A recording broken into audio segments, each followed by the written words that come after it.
Syahdan adalah para sahabat radhiyallahu anhum, tiada masuk mereka itu pada suatu pekerjaan dengan nafsu mereka.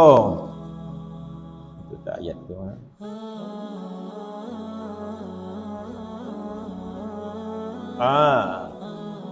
Tu.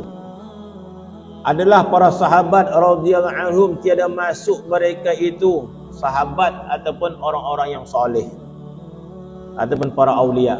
Para sahabat ataupun para aulia adalah para sahabat dan para salihin, tiada masuk mereka itu pada satu pekerjaan dengan nafsu mereka, dan betapa mereka tiap-tiap pekerjaan itu daripada Allah kepada Allah dan dengan Allah. Ayat ni selalu disebut dalam kitab-kitab tasawuf. Jadi apa maksud? Masya Allah, ya. Jadi golongan sebegini, apa saja pekerjaan dia, ya, sama ada dia makan, minum, berjalan, berkahwin dan sebagainya, maka disebut tidaklah mereka itu melakukan sesuatu, makan, minum, berkahwin, bekerja dan sebagainya, kecuali pekerjaan mereka itu daripada Allah kepada Allah dan dengan Allah. Ya. Kalau bahasa Arab dia disebut minallah wa billah, walakin minallah wa billah. Pekerjaannya daripada Allah dan dengan Allah. Masya-Allah. Dia makan sama kita. Dia makan, kita makan. Kita makan, dia makan. Kita minum, dia minum. Kita berjalan, dia pun berjalan juga. Yang orang yang soleh ni. Tapi kita berjalan, makan kita dengan nafsu. Berjalan kita dengan nafsu, berkahwin kita dengan nafsu. Tapi orang ini makan dia dengan Allah, berjalan dia dengan Allah, berkahwin dia dengan Allah. Masya Allah, kita kata nilai dia macam mana? Nilai tak sama. Di akhirat nanti tak sama. Ya? Ini kita ceritakan perkara yang duniawi. Bahkan kalau kita selidiki, kalau kita muhasabah, termasuk perkara agama juga sebenarnya. Ya? Sebab itu ulama menyebut, insya-Allah ada empat perkara. Ada 4 bahagian perkara. 2 perkara berbentuk agama, 2 perkara berbentuk dunia. 2 perkara berbentuk agama, iaitu berbentuk ibadat. Kita tahu benda-benda yang bentuk ibadat, kita tahu. Macam mana benda bentuk ibadat? Datang kuliah subuh al-falah, bentuk ibadat. Datang sembahyang masjid, ibadat, kita kata. Puasa Isnin Khamis, ibadat. Kita bersedekah, ibadat. Wai kulipih minum teh, itu dunia. Kan kita nampak itu. Wai Kelantan, apa berjalan, dunia. Di mana oleh? Habis semua kena sebutkan. Kan? Wai Pasar Tani, boleh ikan baung. Ada kena mengenai ibadat, dunia, kita kata. Di mana oleh? Ada oleh? Ada. Jadi ulama bahagikan perkara agama itu jadi 2, perkara dunia juga jadi 2. Perkara agama kita nampak dah, datang masjid, datang kuliah subuh, kita baca Quran, kita bersalawat, kita bersedekah, kita pergi Mekah, pergi umrah. Itu jenis ibadat. Maka yang jenis ibadat tadi ada yang boleh bawa ke akhirat, ada yang di dunia saja, tak boleh bawa ke akhirat. Masya Allah, kita datang keluar subuh, Masya Allah, kita pergi Mekah, pergi umrah, habis 8,000. Tetapi tak bawa ke akhirat. Jadi ulama kata, ya, perkara agama pun ada 2. Satu boleh bawa akhirat, satu tak boleh bawa akhirat. Perkara dunia pula, makan, minum, pergi pasar tani, pergi Kuala Lumpur, minum teh. Galak mana tubuh kulipih ni pagi lepas ni kasut. Jadi perkara dunia. Jadi akhirat nanti ada orang yang pergi Kuala Lipih minum teh tadi bawa amalan ni ke akhirat. Ada orang tak bawa ke akhirat. Macam mana tu? Maka kata ulama, perkara agama yang tak bawa akhirat tadi, dia pergi Mekah, dia pergi umrah, dia bersedekah, dia pergi masjid tapi tak bawa akhirat sebab niat dia tak betul. Bagi umrah riaan, riak, ujub, masya-Allah kita kata. Bawa tak akhirat, bersedekah ada ujub, bawa tak ada. Jadi akhirat nanti kita mari ada sedekah lah. Bila ada sedekah, bukankah kau sedekah mari sebab nak nama habis berbentuk ibadat tapi tak bawa akhirat. Yang bawa akhirat yang ikhlas kerana Allah Subhanahu Wa Taala. Yang dunia pula, kalau semata-mata dunia, nafsu syahwat, habisnya itulah tak berdosa. Tetapi kawan kita, macam mana lah kau dapat pahala pergi Kuala Lipih minum teh pun dapat? Niat dia. Apa niat dia? Dia niat tadi dia nak menggembirakan kawan dia, dia nak menggembirakan hati isteri dia, ataupun nak berjalan untuk melihat kebesaran Allah Subhanahu. Ada niat-niat yang soleh pada perbuatan walaupun bentuk dunia. Macam orang bersukan kan, bersukan petang-petang berjogging, itu untuk badan kata-kata. Tapi ada orang dia bersukan untuk kerana Allah Subhanahu Wa Taala. Dia bersukan untuk sehat, boleh sehat, dapat pergi Mekah, dapat sonang pergi nak berambat, jadi kerana Allah Taala pula. Bentuk dunia tapi dibawa ke akhirat. Itu secara umum.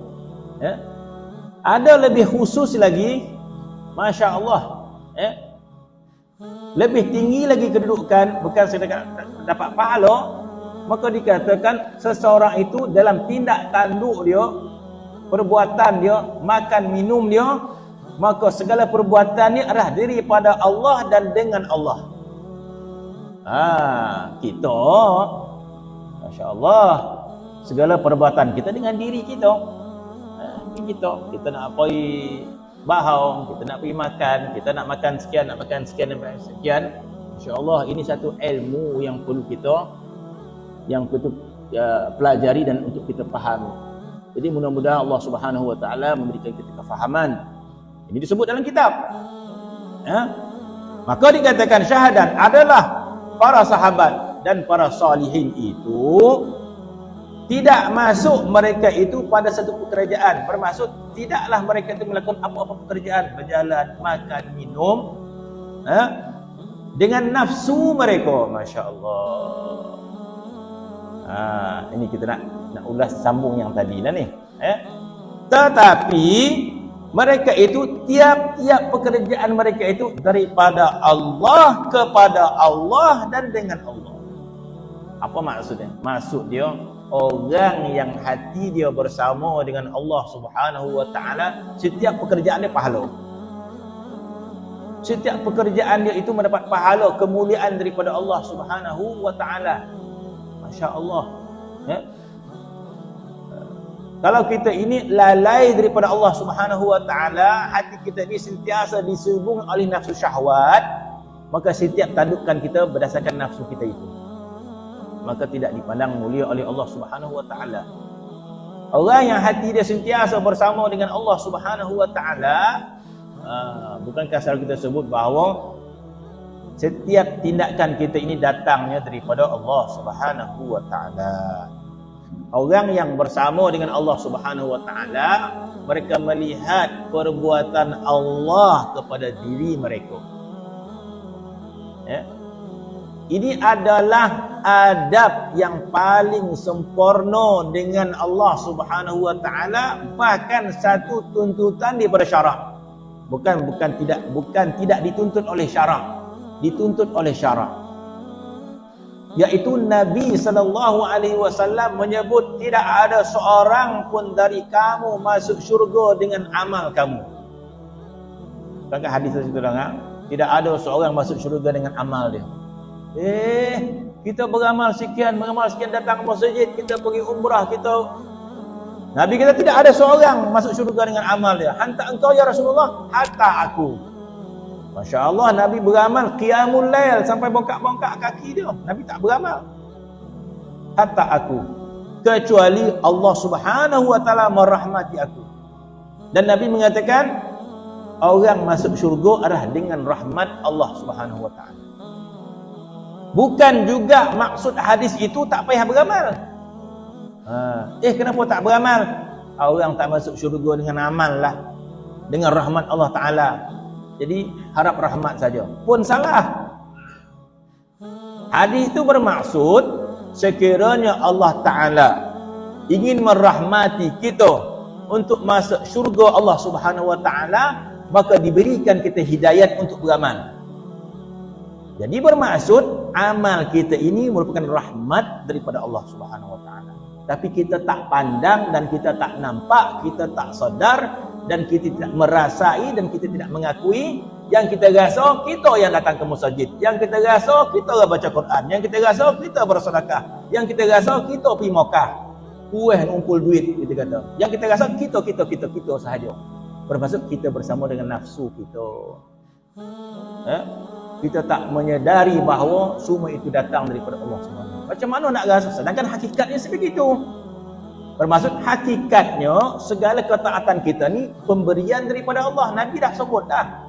Tidak ada seorang pun masuk syurga dengan amalnya. Bukan bermaksud tak beramal. Bermaksud orang masuk syurga dengan amal yang diberikan oleh Allah. Itu maksud dia. Dengan makna yang lain bermaksud apabila kamu beramal, hendaklah kamu pandang amal kamu itu adalah kurniaan Allah. Itu maksud dia. Jadi maksud ada orang beramal tapi tidak melihat berapa itu adalah kurniaan daripada Allah. Maka dikatakan orang itu beramal dengan nafsu. Bahkan termasuk amal duniawi juga. Dia makan, dia minum dan sebagainya.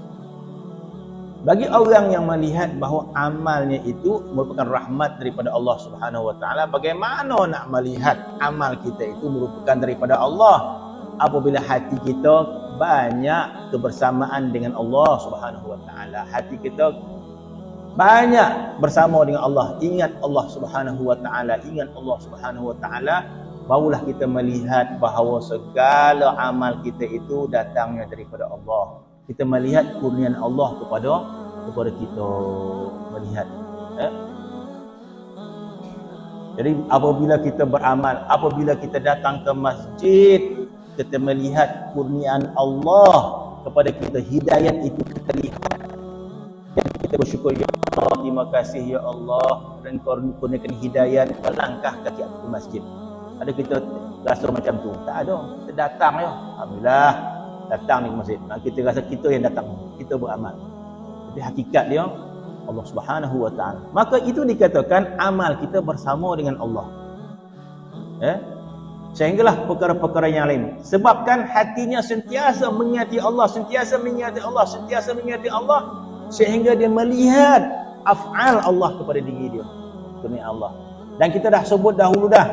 Inilah adab yang perlu beradab sebelum masuk syurga Allah Subhanahu Wa Taala.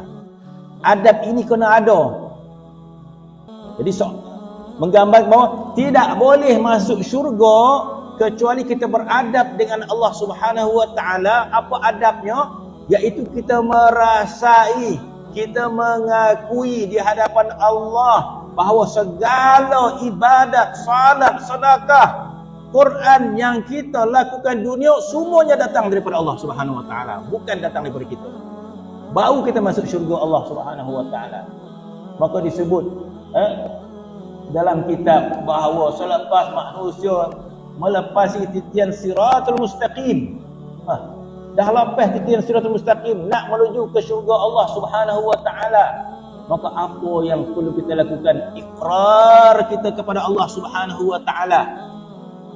bahawa segala yang kita lakukan dahulu adalah datangnya daripada Allah Subhanahu wa taala. Hakikat sebenarnya, maka kita ungkapkan kepada Allah, alhamdulillahilladzi hadana li hadza wa ma kunna linahtadiya laula an hadana Allah. Mana kita mengaku kepada Allah, alhamdulillah, segala puji bagi Allah, alladzi hadana li hadza, yang telah beri hidayat kepada kami. Apa maksud hidayat? Kita datang ke masjid kuliah subuh, hidayat. Kita datang masjid solat subuh, hidayat. Kita datang ke surau baca Quran, hidayat. Kita bersedekah, hidayat. Semua kebaikan kita hidayat. Itu yang kita sebut sebelum masuk syurga. Alhamdulillah, segala puji bagi Allah, allazi hadana li hadza, yang telah beri hidayat kepada kami. Wa ma kunna linahtadiya, kami takkan dapat hidayat. Bermaksud kami takkan datang masjid solat, kami tak datang keluar subuh, kami tidak bersedekah, kami tidak umrah. Wa ma kunna linahtadiya laula an hadana Allah. Kalau Tuhan tak bagi hidayat, kami tak ada hidayat. Kalau Tuhan tak bagi hidayat, kami takkan solat. Kalau Tuhan tak bagi hidayat, kami takkan bersedekah. Ketika itu kita ikrar di hadapan Allah Subhanahu wa taala.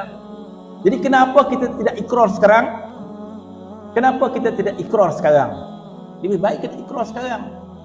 Setiap tindak tanduk kita merasai daripada Allah, bersama Allah, daripada Allah. Setiap hidayah kita daripada Allah Subhanahu wa taala.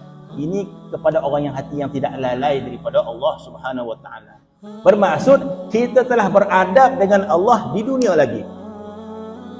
Tidakkah kita ini dimuliakan oleh Allah Subhanahu wa taala daripada orang yang lalai diberikan berbagai kafarah di padang mahsyar nanti, tapi akhirnya masuk syurga, tetap Allah taala perintahkan ikrar di hadapan Allah Subhanahu wa taala. Maka kita mengatakan, ya Allah, terima kasih ya Allah, segala kebaikan kami itu daripada kamu ya Allah. Jadi ahlillah di dunia ini beradab di dunia lagi. Sebab apa? Sebab hati mereka sentiasa ingat Allah, ingat Allah Subhanahu wa taala. Maka kebersamaan hati mereka dengan Allah, apa saja tindak tanduk mereka, makan dan sebagainya, itu dikatakan makan mereka adalah daripada Allah, makan mereka bersama dengan Allah Subhanahu wa taala. Jadi itu yang disebut dalam kitab ini. Wallahu ta'ala alam. Bismillahirrahmanirrahim. Alhamdulillahirabbil alamin wassalatu wassalamu ala asyrofil mursalin.